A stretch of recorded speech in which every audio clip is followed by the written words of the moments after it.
Mesdames et messieurs, vous venez de suivre l'échange entre les deux chefs d'État ici du lancement du programme des systèmes de passation des marchés. Mesdames et messieurs, 12e conférence des gouverneurs ici en direct dans la ville de Kolwezi. Vous avez eu le temps de suivre la présentation actuellement ici en direct où presque les mises en place sont presque terminées ici.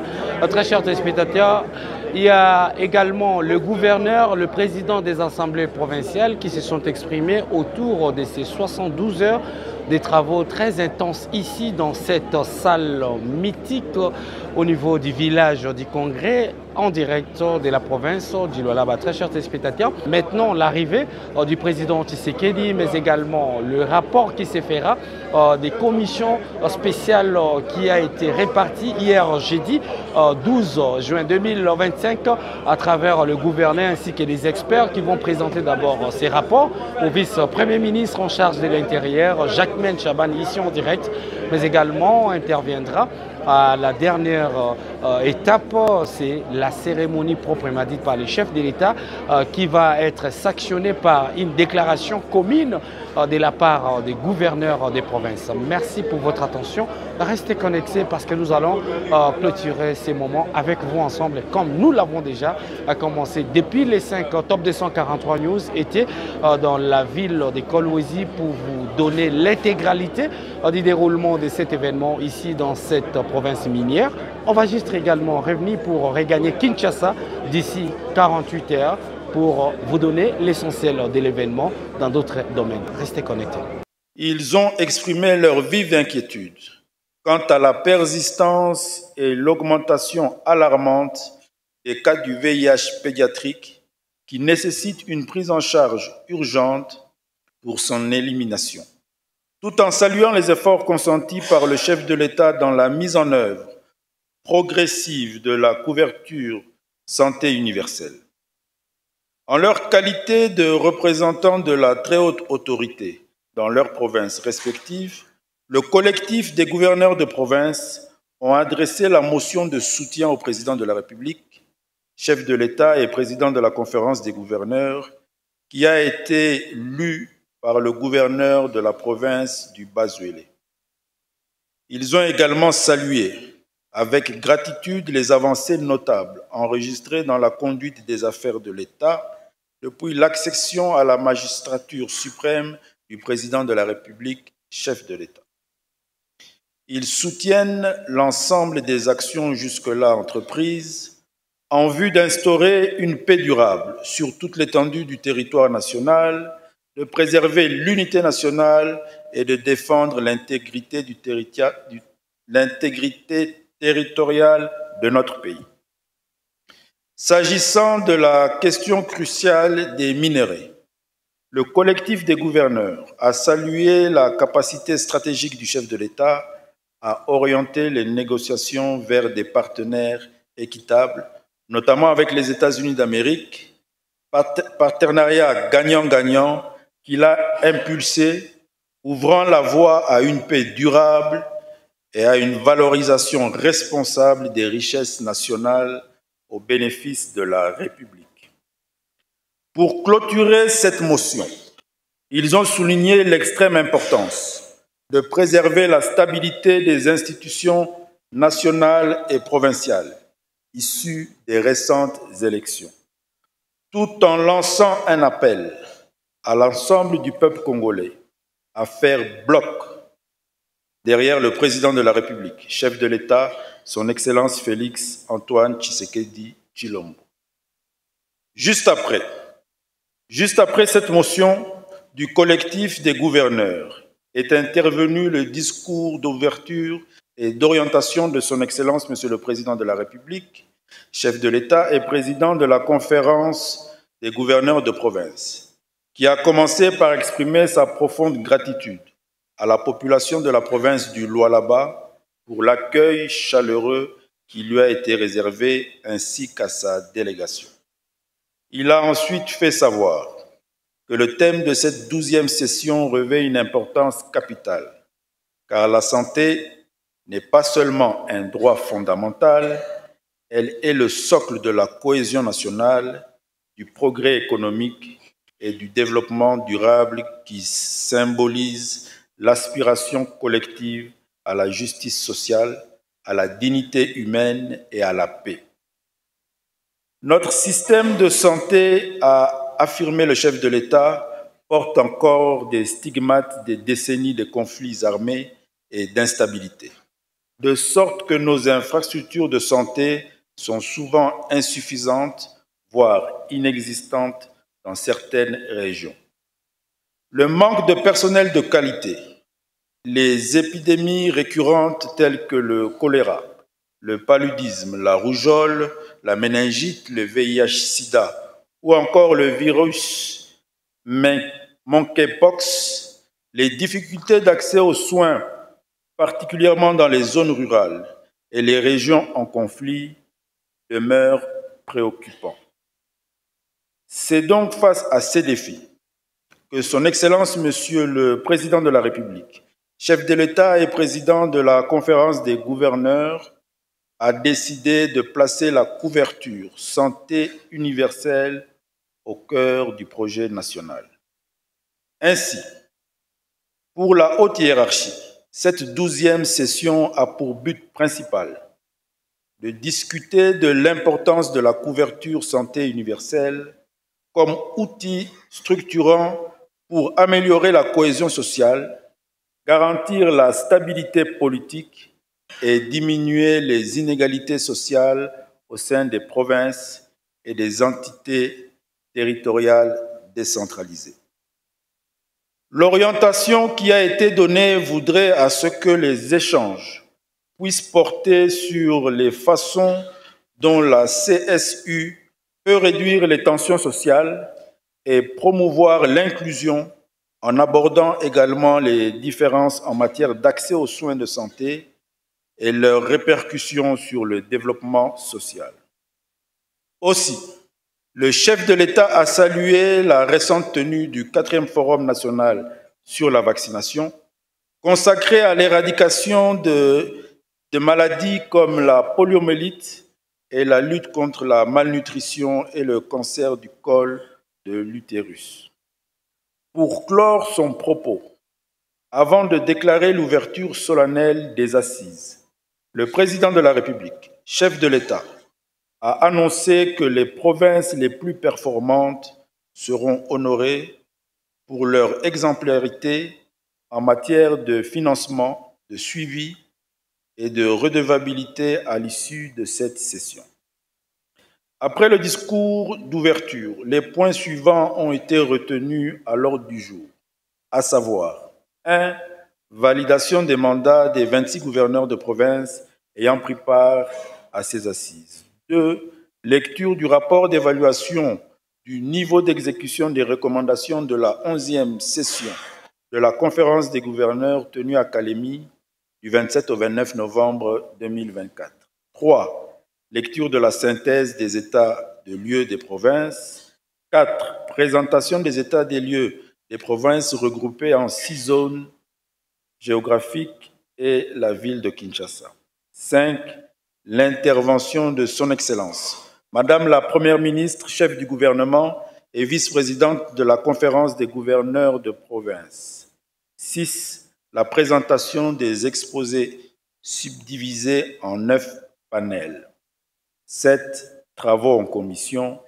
8. Présentation des rapports en commission et leur validation. De la validation des mandats. Il est à noter que la totalité des provinces de la République et la ville de Kinshasa a été représentée à ces assises, soit 26 sur 26 présents. 2. Du rapport d'évaluation de la mise en œuvre des recommandations de la 11e session de la conférence des gouverneurs de province tenue du 27 au 29 novembre 2024 à Kalemi dans la province du Tanganyika. Il convient de noter que sur un total de 60 recommandations formulées lors de la 11e session de la conférence des gouverneurs de province, il est apparu après évaluation le résultat global ci-après. Seulement 4 recommandations ont été exécutées, soit un taux de 6,7%. 33 recommandations sont en cours d'exécution, soit un taux de 55%. Et 23 recommandations sont non exécutées, soit un taux de 38,3%. Ce faible taux d'exécution des recommandations s'explique principalement par plusieurs facteurs, et parmi lesquels 1. La non prise en compte des besoins lors de l'adoption des prévisions budgétaires avant la tenue de la 11e session de la conférence des gouverneurs de province. 2. Le retard dans le décaissement des fonds alloués. 3. L'insuffisance ou l'absence des moyens financiers nécessaires. 4. L'instabilité politique et sécuritaire persistante dans certaines provinces. 5. La guerre d'agression menée par le Rwanda, qui a particulièrement entravé la mise en œuvre des recommandations dans les provinces du Nord et Sud Kivu. 6. Le manque de coordination entre les institutions concernées. Et 7. Enfin, la faible appropriation des recommandations et le manque d'implication de certains acteurs chargés de leur mise en œuvre. Point 3. Synthèse des états des lieux des provinces. Une synthèse des états des lieux de provinces a été faite suivant 6 zones reparties comme suit. 1. Zone Grand Équateur, regroupant les provinces de l'Équateur, Nord-Ubangi, Sud-Ubangi, Mongala et Chouapa.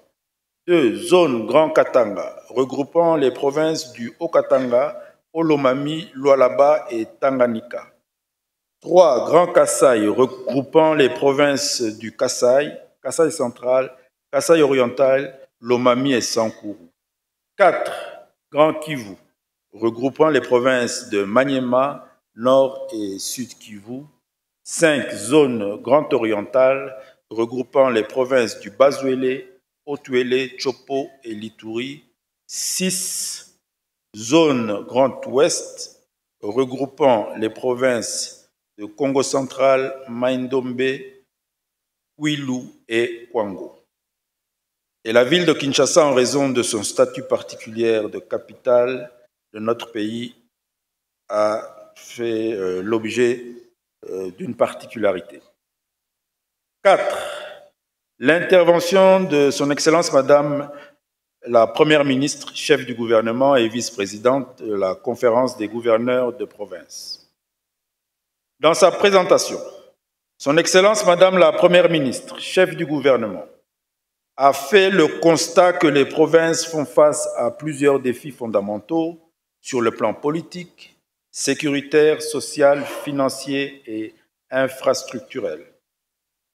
Pour rencontrer les préoccupations exprimées par les gouverneurs de province dans leurs états des lieux, Madame la Première ministre a souligné l'importance d'une coordination renforcée entre le gouvernement central et les administrations provinciales pour impulser un développement harmonieux et efficace à l'échelle nationale.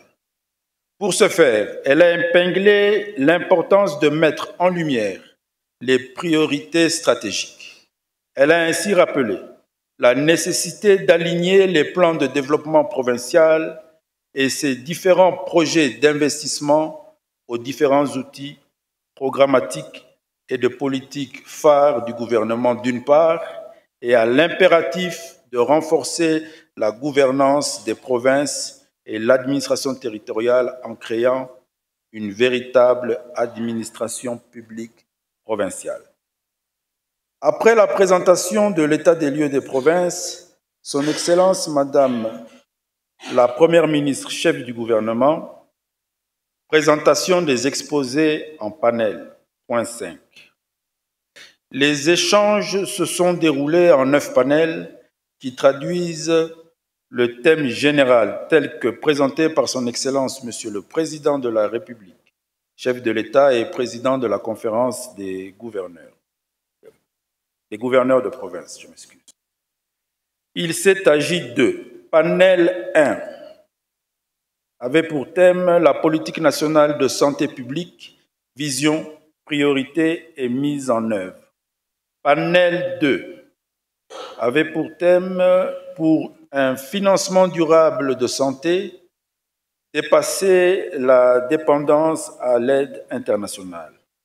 Panel 3, il avait pour thème comment bâtir un système pérenne, organisation et fonctionnement du système de couverture santé universelle.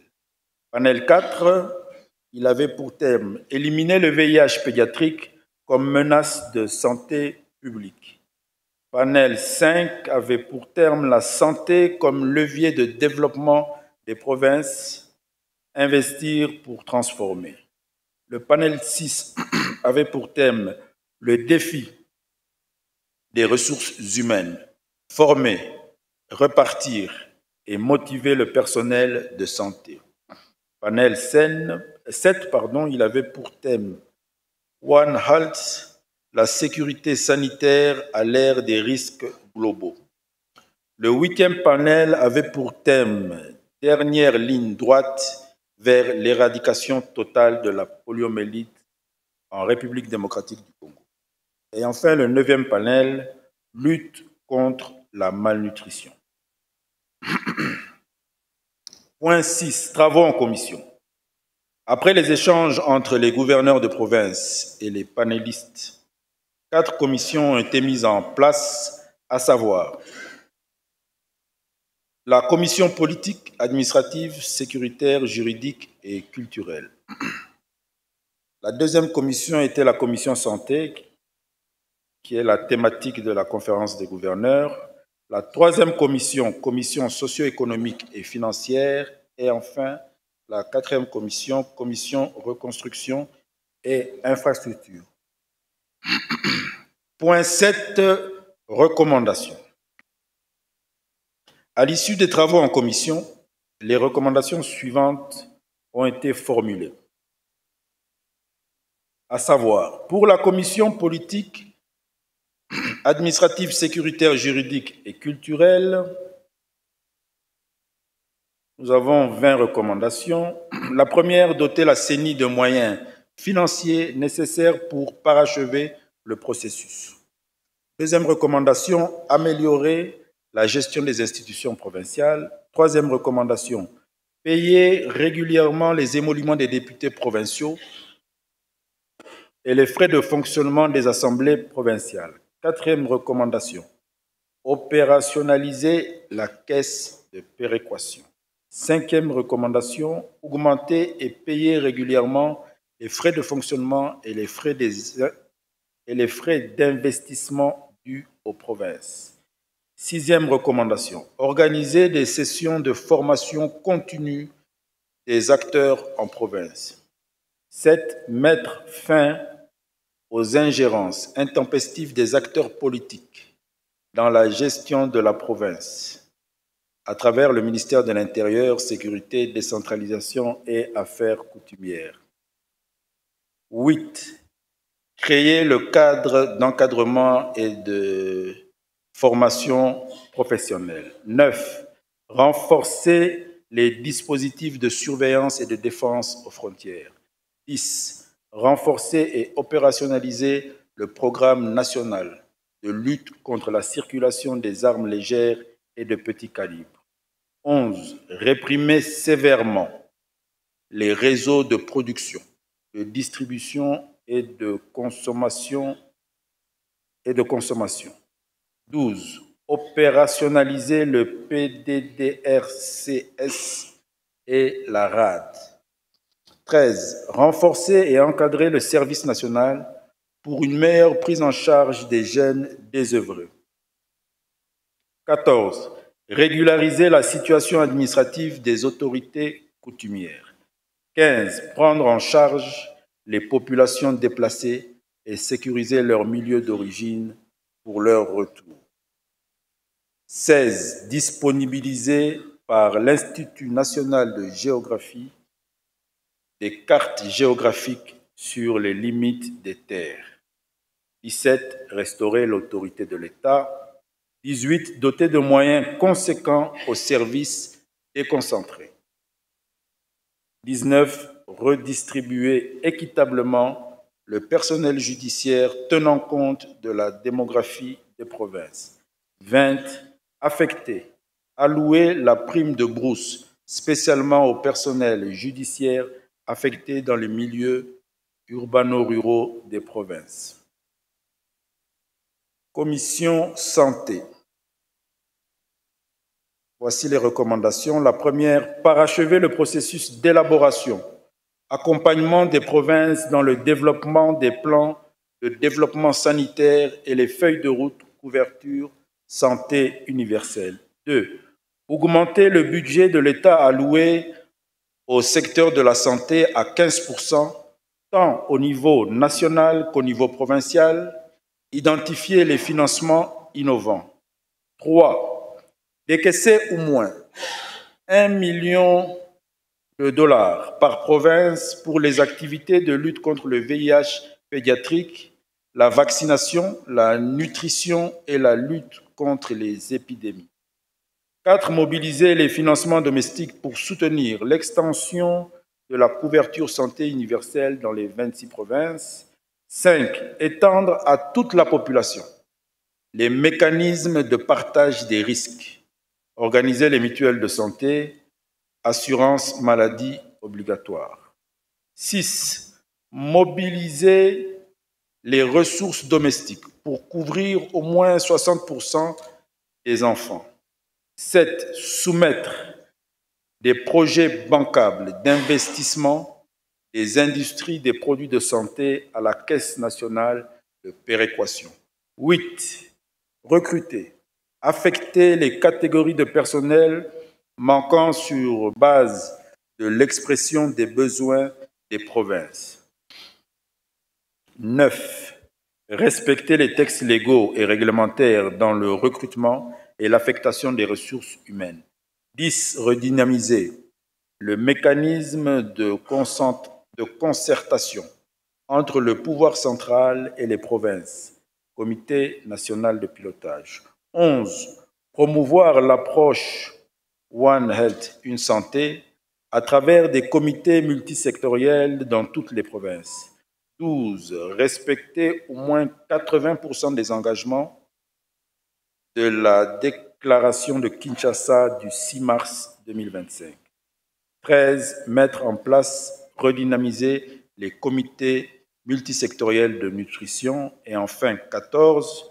Exécuter le plan multisectoriel de lutte contre la malnutrition chronique, incluant des actions coordonnées en santé, agriculture, éducation, pêche, élevage et affaires sociales dans les 26 provinces. En ce qui concerne la commission socio-économique et financière, elle a formulé les recommandations suivantes.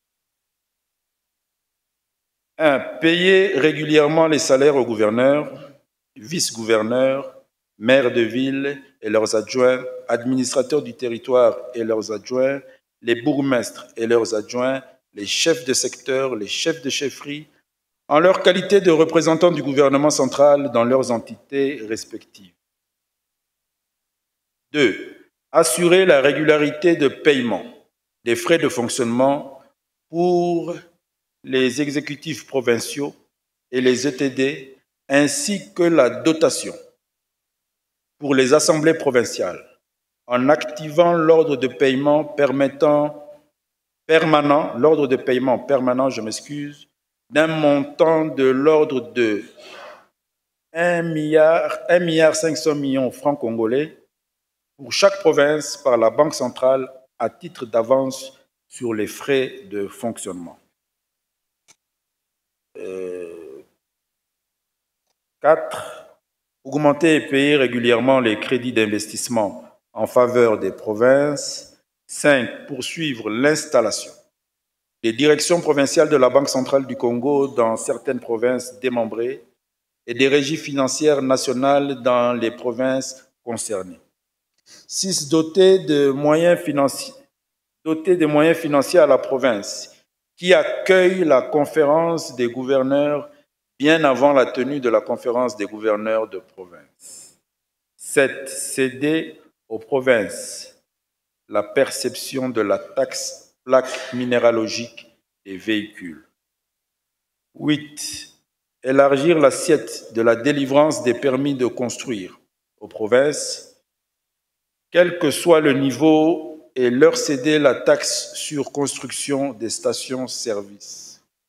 9. Poursuivre le paiement des frais d'installation des exécutifs provinciaux. 10. Élaborer un plan de contingence par province à financer par le gouvernement central. 11. Éliminer le VIH-Sida pédiatrique d'ici 2030 et protéger les mères porteuses du VIH-Sida. 12. Doter les provinces des machines et des entrants agricoles pour booster la production locale afin de lutter contre l'insécurité alimentaire. 13. Allouer 15% du budget provincial à la santé, dont 5% seront affectés à la lutte contre le VIH-Sida pédiatrique. 14. Impliquer les gouverneurs de province dans l'identification des besoins ainsi que dans la distribution des machines et entrants agricoles. 15. Revoir à la baisse le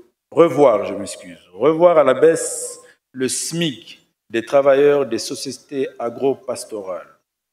16. Disponibiliser les moyens nécessaires au profit de la Caisse nationale de péréquation pour financer les projets d'investissement des provinces.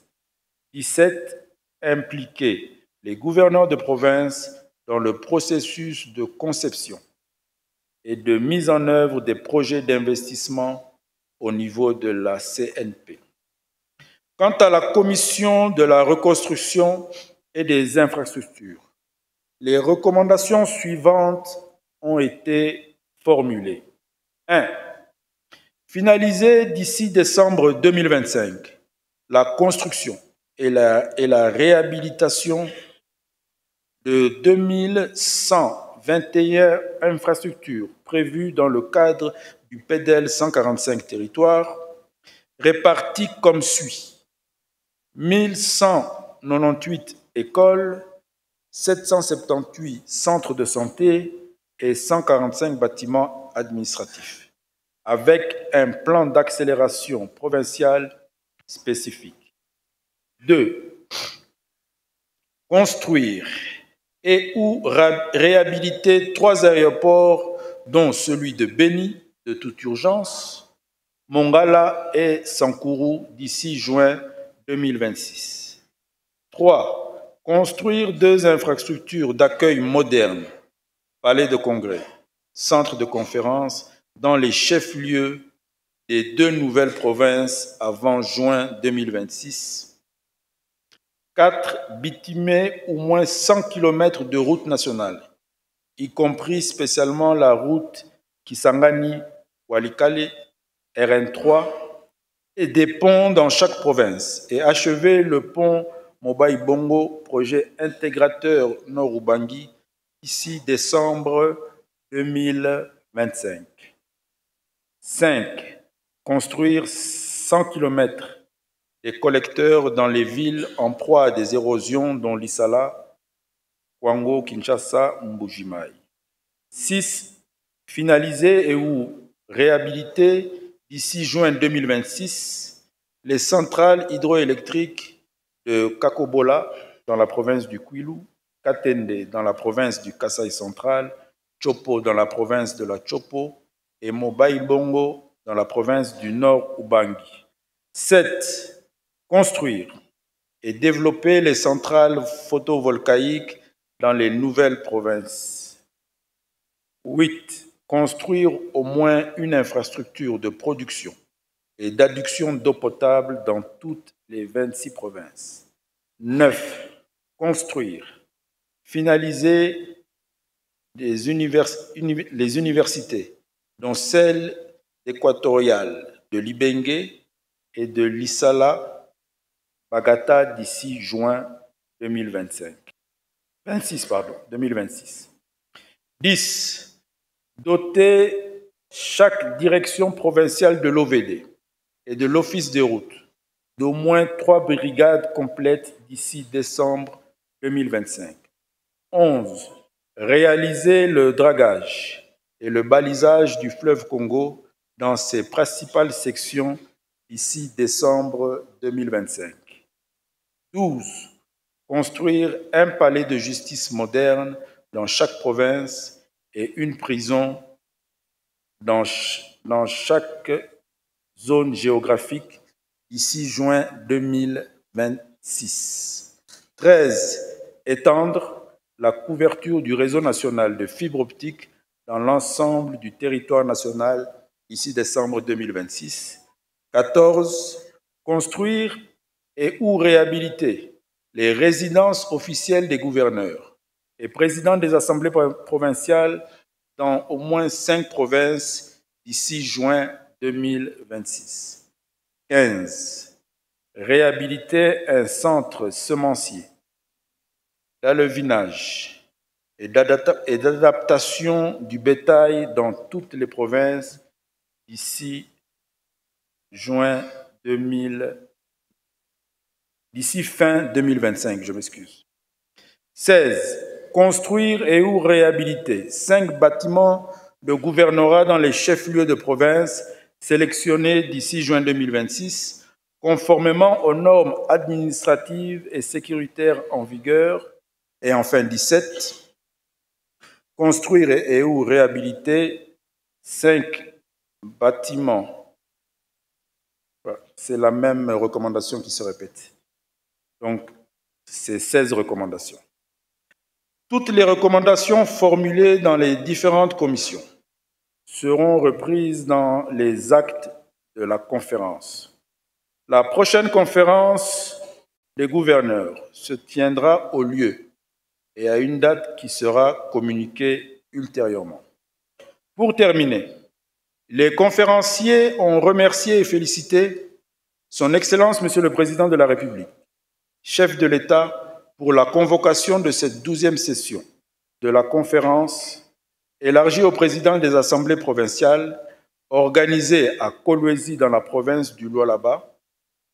Ainsi, la tenue de cette session de la conférence traduit une fois de plus sa volonté de respecter la Constitution malgré son agenda très chargé. Fait à Kolwezi le 13 juin 2025, Chabani Luko Bihango Jacquemin, rapporteur de la conférence des gouverneurs de province. Je vous remercie.